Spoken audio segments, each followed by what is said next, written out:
What's going on, guys? Stevie from the Minimasters here, and today I'm going to show you how to put an oil catch can on your car.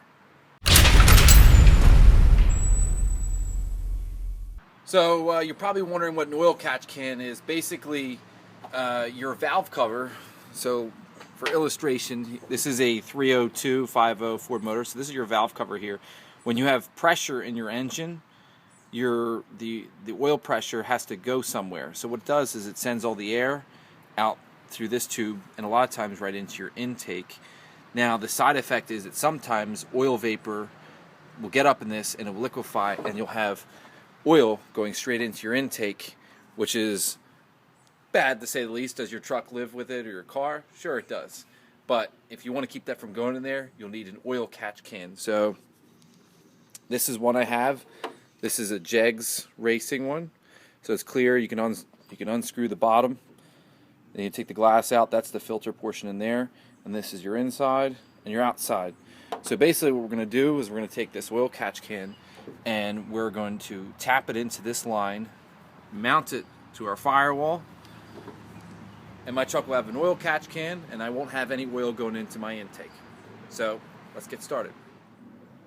So the first thing we're going to do is we're going to take our oil catch can and we're going to mount it to the firewall right here, this little flat spot. Now it doesn't matter where you hang this. You can hang it on your firewall. If there's any other portions in here that are metal, but this seems to be the most convenient to here. This seems to be the best location. There's not a whole lot sticking up that there's really anything to tie into, and you really want to keep it right side up like this. Everything flows down into this jar. So I'm going to mount this up and then we'll move on. Okay, so we have our catch can mounted, and now just in case you're curious, I used what is known as a self-tapping screw. This is it. The tip is kind of like a drill bit. You can find these in any hardware store, and that's so you don't actually have to go pre-drill a hole and all that. It takes a little while for it to say tap, but it works. So the next step is we are going to run our lines over here.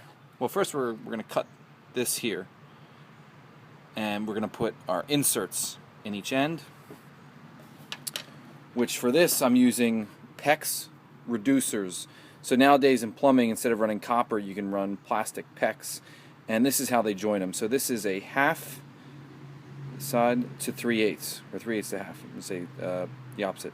So large side being in this end, small side is going to go into the hose. The hose is injector fuel line. And the reason you want to go with injector fuel line is because, number one, it's got this reinforced lining. And you can use vacuum line for this because it is a vacuum system, but a vacuum can also do pressure. And this has to do both pressure and vacuum. And quite honestly, from the factory, that's the best you're going to do from the factory. So this is the closest rigid tubing you're going to find. Everything else will probably either suck closed like that or will probably blow off. So you want injector fuel hose. So we're going to put those on there. I have hose clamps to mount everything, and I'll show you as I go along. Okay, so this is what I have so far. I cut this line here, and I put the PEX fitting in, and I used just a small hose clamp. You can use anything to cut this tube. I have a PEX cutter, or as we call a cigar cutter in the business. You can also use a flat razor blade or anything you have. Be prepared to get your hands dirty because there's, like mine, I can actually see there's oil going up, but there's oil in this. But next thing I was going to put a fitting in here, and then run my line from here to this barb. Okay, so I finished installing everything. So I have all my fittings in. So little, words of warning here. When I tried putting this 3/8 injector fuel line on this PEX, although it's a 3/8 end and this is 3/8, this was very hard to get on here, and it really had to muscle it on. So it'd be best if you put this, the 3/8, link this 3/8 sides, and then put it into this piece, or however which way you do it. This is a Ford F-150. It's a 95. So if you have this same system, it'll work for that. In other applications, just keep in mind, the sizing.